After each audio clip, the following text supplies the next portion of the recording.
నన్ను వెంట పెట్టుకోవాలనుకుంటున్నావా? నువ్వెక్కడ, నేనెక్కడయా? నువ్వు పరిశుద్ధుడివి, నేను పాపాత్ముడిని. నీకు తగను ప్రభు. నువ్వేదో అనుకుంటున్నావు నీకు పనికొస్తాను. నువ్వు విడిచి పనికిరానయ్యా. నేను చెంచలుణ్ణి, అస్థిరుణ్ణి. తన అయోగ్యతను ప్రకటిస్తే లేదు నేను నిన్ను వాడుకుంటాను అన్నాడు. భక్తుల్ని పిలిచినప్పుడు ఎగబడలా. వాళ్ళేంటో వాళ్ళు గుర్తించారు. వాళ్ళ అనర్హత, అయోగ్యత వాళ్ళు ఎరిగున్నందున వాళ్ళని దగ్గరికి తీసుకున్నాడు. ఏం నచ్చిందయ్యా నా దగ్గర?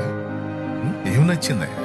అస్థిరుణ్ణి ప్రభా, అపనమ్మకస్తుణ్ణి ప్రభా, మోసగాడిని ప్రభా, అబద్ధీకుని ప్రభా. నేను చెప్పలేదా నీకు? అప్పుడే నన్ను పిలిచినప్పుడే చెప్పా, పనికి రాను, తగను ప్రభు, తగను. నన్ను పిలుచుకున్నావు, వెంట పెట్టుకున్నావు. చూడు అబద్ధాలు ఎట్టాడానో చూడు. నీలో ఉన్న ఈ దీన మనసే నాకు నచ్చింది. నీ అనర్హతని, అయోగ్యతని గుర్తించావు చూడు సీమను. ఆ దీన మనసే నాకు నచ్చింది.